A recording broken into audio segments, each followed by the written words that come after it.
सुधा कांगरे आपल्याकडे बेटी बचाव आंदोलनाच्या निमित्ताने सर्वांना परिचित आहे. अहमदनगर येथून जे आलेले आहेत, अत्यंत व्यस्तता असूनही या सर्व मंडळींनी आपल्या या परिषदेला अति वेळेवर उपस्थिती दिली आणि सगळ्या उत्सुक आहेत त्यांना ऐकायला. आपल्या तिसऱ्या ज्या वक्त्या आहेत त्या आपल्याशी संस्कृती आणि स्त्री या विषयावर संवाद साधणार आहेत डॉक्टर सुधा कांगरे, अहमदनगर. नमस्कार. Vidarbha youth welfare society Amravati यांनी आयोजित केलेला हा शोध स्वतःचा या विषयावरचा जागतिक महिला परिषद, ही जागतिक महिला परिषद आहे. शोध स्वतःचा हा विषय घेऊन ही साजरी होत आहे, विचार मंथन होत आहे इथे.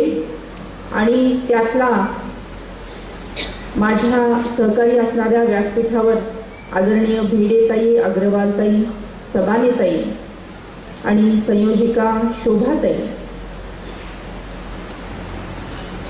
शोध स्वतःचा आणि महिला परिषद असं जेव्हा आपण म्हणतो तेव्हा एकंदरीत महिलांच्या अस्तित्वाचा शोध, महिलांच्या सन्मानाचा शोध, महिलांच्या जगण्याचा शोध असं मला वाटतं. संस्कृतीचा विचार करत असताना भारतीय संस्कृती आपल्याला काय सांगते याचा जर आपण अभ्यास केला तर आपल्याला लक्षात येईल की भारतीय संस्कृती ही सत्यमेव जयते, अहिंसा परमो धर्मः, तमसो मा ज्योतिर्गमय याचा विचार, अमृत विचार सांगणारी ही संस्कृती आहे. सर्व मानव जातीचा मेळा मांगल्याकडे घेऊन जाणारी ही संस्कृती आहे. संपूर्ण सृष्टीचा, वनस्पतींचा, प्राणी मात्रांचाही विचार करणारी ही संस्कृती आहे. मातृदेवो भव, पितृदेवो भव, आचार्य देवो भव, अतिथी देवो भव असं सांगणारी ही संस्कृती आहे. सदाचार, संस्कार, संस्कृती जपणारी ही संस्कृती आहे. नराचा नारायण घडवणारी, वाल्याचा वाल्मिकी घडवणारी आणि नारीची श्रीलक्ष्मी घडवणारी ही संस्कृती आहे. हिंदू संस्कृतीचा अभ्यास केला तर आपल्याला लक्षात येईल की त्या काळामध्ये मातृसत्ताक कुटुंब पद्धती होती. सर्व कारभार त्या काळात स्त्रियाच करायच्या. शेतीचा शोधही स्त्रीनेच लावला.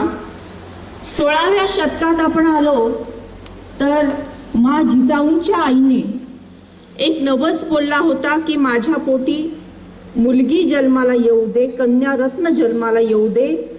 आणि खरोखरच जेव्हा बाळ जिजाऊंचा जेव्हा जन्म झाला तेव्हा मुलीच्या जन्माचा आनंद उत्सव साजरा करण्यात आला, कन्या जन्म आनंद उत्सव साजरा करण्यात आला. ही आपली संस्कृती आहे, ही आपली भारतीय संस्कृती आहे. परंतु आज जगाचा जर आपण एकंदरीत रिपोर्ट पाहिला, अहवाल पाहिला तर आजही भारतामध्ये 47% आणि महाराष्ट्रामध्ये 40% बालविवाह होताना दिसतात. सामाजिक विकासामध्ये भारताचा 102वा क्रमांक आहे. स्त्री पुरुष समानतेमध्ये भारताचा 105वा क्रमांक आहे. ग्रामीण भागात आजही 81% स्त्रियांना दवाखान्यात जाण्यासाठी परवानगी घ्यावी लागते. 50% स्त्रिया ह्या एकट्या बसमधून किंवा रेल्वेमधून प्रवास करू शकत नाहीत. 41% मुलींची इच्छा जाणून न घेता त्यांचे विवाह लावले जातात. 75% स्त्रियांचे मत घेतले जात नाही. घरगुती सामान जरी आणायचं असेल तर तिला त्या निर्णय क्षमतेमध्ये सामावून घेतले जात नाही, अशी ग्रामीण भागाची आपल्याला रिपोर्ट अहवाल इथे सांगतो. वयाच्या 16व्या वर्षाच्या आधी 25% मुले आणि 40% मुली या लैंगिक अत्याचाराला बळी पडतानाचा रिपोर्ट आपल्या समोर आहे आणि त्यातील 50% घटना या जवळच्या परिचित व्यक्तीकडूनच घडलेल्या आहेत असा अहवाल सांगतो. युनिसेफ तर्फे एक सर्वे करण्यात आला. कौटुंबिक हिंसाचाराच्या अंतर्गत एक प्रश्न विचारण्यात आला. तो प्रश्न असा होता की पत्नीला मारणे योग्य आहे का? आणि रिपोर्ट असा सांगतो की 50% पुरुषांनी असं उत्तर दिलं की हो योग्य आहे. आणि त्या पुढचा जो रिपोर्ट वाचताना मला खूप वाईट वाटलं की 53% स्त्रिया असं म्हणाल्या की काय हरकत आहे, आई अजिबात हरकत नाही, मार खाण्यास अजिबात हरकत नाही.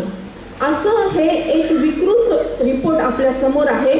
पण आपली भारतीय संस्कृती काय सांगते हेही मी आपल्याला सांगितलेलं आहे. म्हणजे आपला प्रवास हा संस्कृतीकडून विकृतीकडे चाललेला आहे का? हा प्रश्न आपण स्वतःला विचारण्याची आज आवश्यकता आहे. याविषयी आत्मचिंतन करणं हे महत्त्वाचं आहे. याविषयी जो चिंतनातून जो अमृत विचार बाहेर येईल त्याप्रमाणे आचरण करणं हेही तितकंच महत्त्वाचं आहे. भारतासारख्या सुसंस्कृत देशामध्ये मागील 30 वर्षामध्ये 1.5 कोटीपेक्षा जास्त चिमुकल्या या गर्भ अवस्थेत मारल्या गेलेल्या आहेत. 1.5 कोटीपेक्षा जास्त. ही जी चिमुकली आहे, जी आईच्या पोटात आहे, जी आईच्या उदरात आहे, ती आपल्या आईला म्हणते की आई तुझं बाबांचं आजींचं आजोबांचं बोलणं काल रात्री ऐकलं मी आई. तुम्ही सगळ्यांनी मिळून ठरवले ना की उद्या मला डॉक्टर काकांकडे घेऊन जायचंय.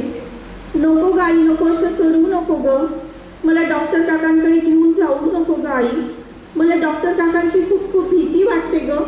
ते डॉक्टर काका मोठं मोठं शस्त्र घेतील ग, माझ्या डोक्याच्या चिंध्या चिंध्या करून टाकतील ग, एवढीशी नाजूकशी कोमलशी माझे हात पाय आई तोडून टाकतील ग, आणि रक्तबंबाळ झालेला माझा हात देह आई उघड्यावर फेकून देतील, कुत्रे झडप घालतील, तोंडात पकडतील, गल्लीवर फिरवतील ग आई. माझ्या शरीराचं ठिपकणारं ते रक्त आई तू पाहू शकशील? माझ्या शरीराची झालेली विटंबना आई तुला सहन होईल? नाही आई नाही, तू हे सहन करू शकणार नाही ग आई, तू हे पाहू शकणार नाही ग.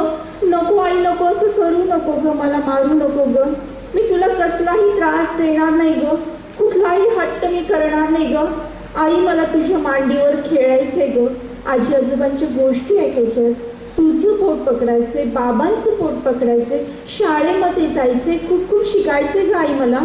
आई तुला असं वाटत नाही का ग की सावित्रीबाई फुलेंचा अंश माझ्यामध्ये असेल? आई तुला असं वाटत नाही का ग की मातृशक्तीचा आविष्कार सांगणाऱ्या जिजा माता माझ्या रूपाने येतील? आई तुला असं वाटत नाही का ग की झाशीच्या राणीची कार्य करण्याची, कर्तबगारी करण्याची, क्रांती करण्याची उमेद माझ्यामध्ये असेल? आई मला हे सगळं करायचंय ग, पण कधी तू मला जन्म दिला तरच ना.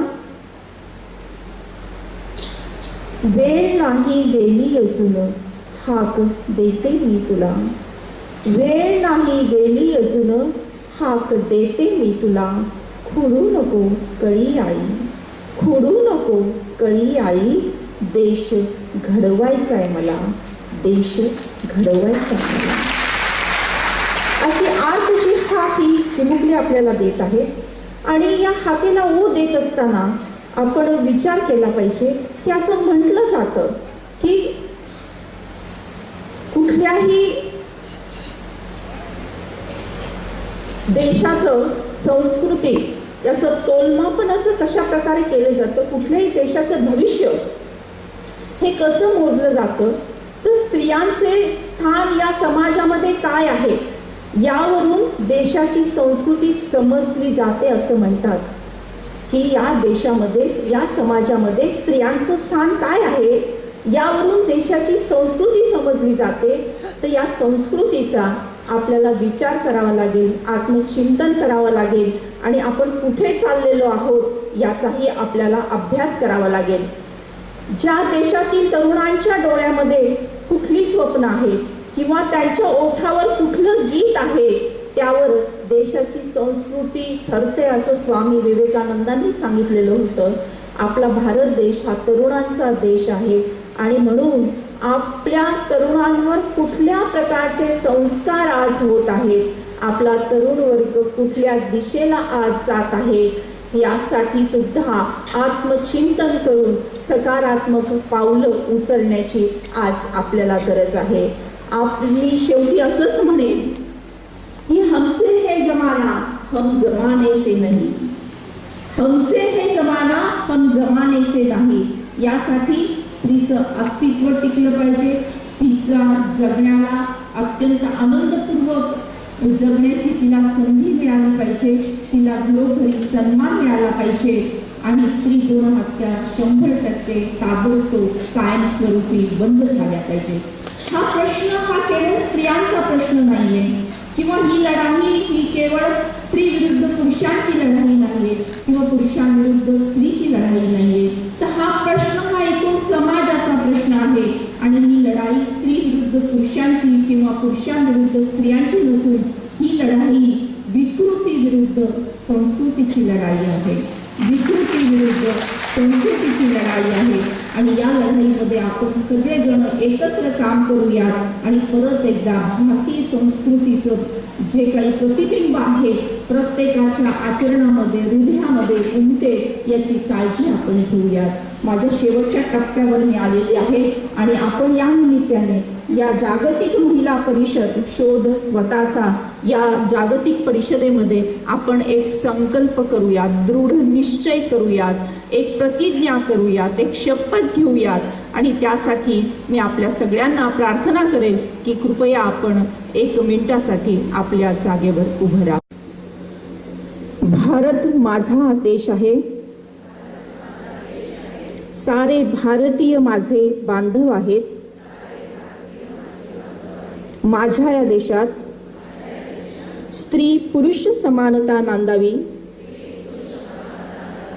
यासाठी मी सदैव प्रयत्न करेन. स्त्री एक महान शक्ती आहे,